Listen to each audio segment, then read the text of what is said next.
speaker. So, ladies and gentlemen, author of the book American Sexy was on Snap Judgment on LPR. NPR, not LPR. We're at LPR. At NPR, I am dyslexic, and that I still have no, LPR, NPR. Okay, NPR. And he is a huge storyteller in the storytelling community. He inspired me to start this show because I've been so moved by his stories and meeting him in person. He's one of the most real people you will ever meet, and I've never met someone who sees the world through such an interesting set of lenses. You can see him speak all the time. He yells the word. Ladies and gentlemen, it is Mr. Adam Linn. So, I was sitting at my desk one day at a large financial institution where I work as a stockbroker. And what I can only describe as an electrifying bolt of blue-white pain hit me in the back of my head. I literally doubled over my computer, gasping for breath. It was as if I'd been shot in the head with a rifle. A quick trip to the neurologist, and I discovered that there was a brain tumor, roughly the size of a small raspberry, throbbing away on my cerebellum. And my doctor, his name was Patel, he was very kind and soft-spoken and very, very solemn as he sat at his desk looking at an MRI image of my brain spread out before him. And he said, well, we have to take it out. That's the good news. There's no question. There's no debate. It has to come out. The bad news is that there could be some fairly serious consequences. You could lose your voice, your ability to speak. Okay? You could have impaired mobility, as in no mobility. Okay? And he almost seemed embarrassed to go on after this. He's like, or there could be loss of life. So, loss of life.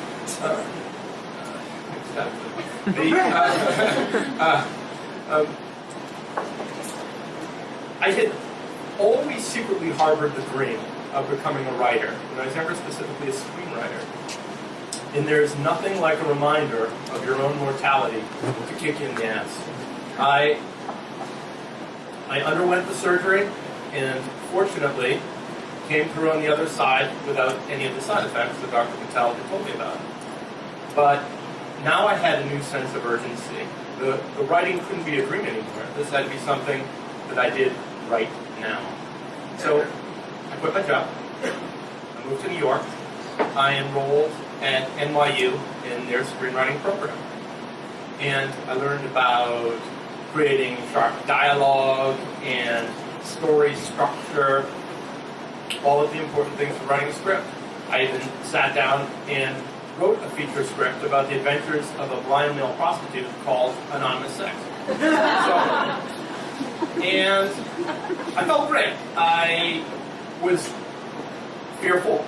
There were challenges, but I felt as if I was on the right path. I sent the script to every contest that would have me. I mailed it off to agents. I got a job as a consultant on a really big film shoot, and I chased a fairly well-known actor around the craft service table with my script until he finally shouted over his shoulder, like, "Sounds terrific. I think you really need European funding." And I later learned European funding is insider movie talk for go fuck yourself. So I was excited to be doing what I was doing, but I was also at a little bit of a low point, because with any of these journeys, there are ups and downs, and you just have to keep putting one foot in front of the other and see where you end up. So I ended up in a film appreciation class at NYU, which was part of my program that I was doing for screenwriting. And after the first day of class, or evening class, the first night of class, this young woman with a soft and Eastern European accent came over to me and was telling me how much she liked the idea of my script, Anonymous Sex. And I was pretty excited. I mean, you have to understand, I've been a stockbroker. I wasn't very cool at all. I still am not that cool, but I was really not very cool.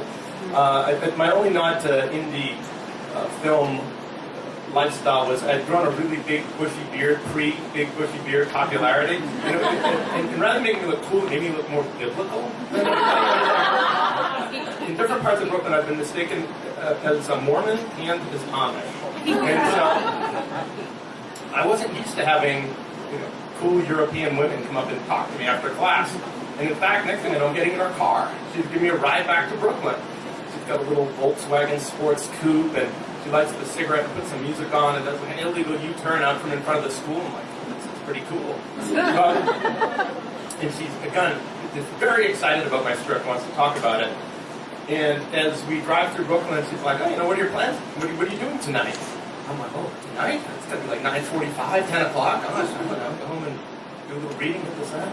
And she's like, well, why don't you come over to my place and we talk about your script? I was like, oh, really? Okay.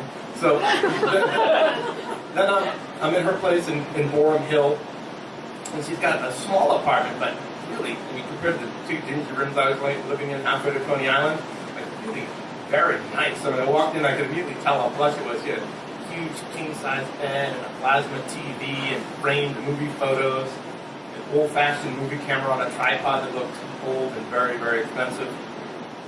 And she offered me a drink, and I said, no, I'm actually studying Zen Buddhism, and I don't drink. And she seemed confused, but also a little bit impressed by this. And she boiled me some coffee. She poured herself a vodka, and we talked about film until about 5 in the morning.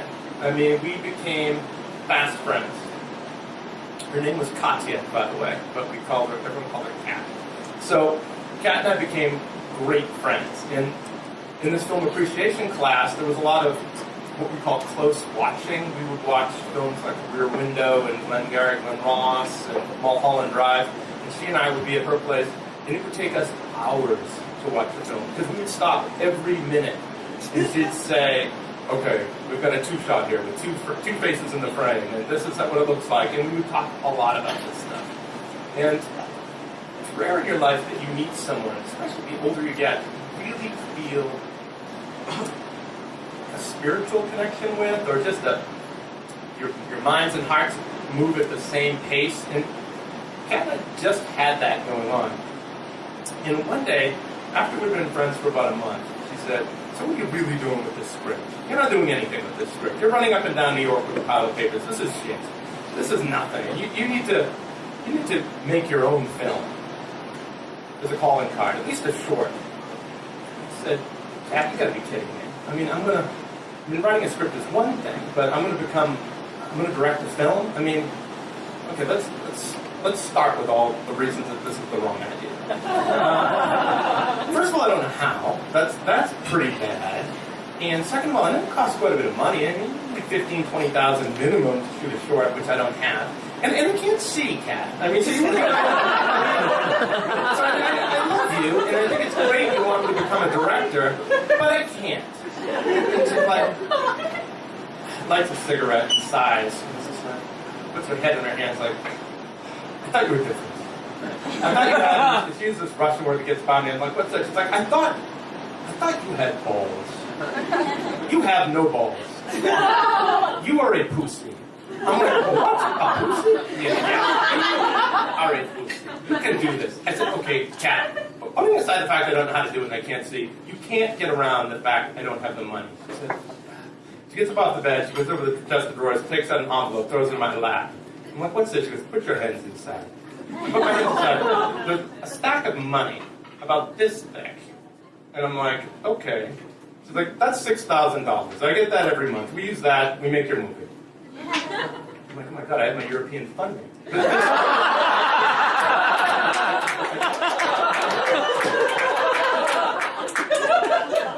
I can't believe this is happening. And I even said to her, I made a joke about European funding. She goes, well, Daddy's American. I'm like, your father's American? She's like, I wish I could be a child like you. No, my sugar daddy is American. And being the cool cosmopolitan guy that I am, I'm like, you're a prostitute? She's like, I was a prostitute. Now I'm a sugar daddy. This is much better. She's like, but come on, we need to do this. I have the money. You want to make a film? You need to make a film? We make a film. And Michael, I think you'll agree with me on this. When something seems impossible, all you can do is break it down into parts and just start one little bit at a time. I went home, I wrote the script, that part I could do. And then every morning I would meet Kat early in the morning because Sugar Daddy would come over later, so I could leave. Very quickly, but that's a different story. But, so she and I sat down and we storyboarded the film, which, for those of you who don't know, storyboarding, essentially you draw pictures of the different shots that'll be in your film. And so, how am I going to draw a picture? How are we going to do this, Kat? See, this is impossible. No, it's not. We went to a mall, we bought a number of Barbie dolls, and it was a little funny wandering around the mall with a Russian prostitute buying Barbies, but we bought a bunch of Barbies and sat down and using Barbies and chopsticks and dolls' clothes and paper and our own skin drew out how the different pictures could look for the different shots. And this went on until essentially we had almost everything we needed for the movie. I mean, like anything, ups and downs, like I keep saying, there are 2 steps forward, 1 step back. When I'm at home, my phone rings, it's about midnight, it's not a surprise, it's Kat. And she's like, I don't think this film can happen. This is impossible. We have a problem, we can't get around this is bad.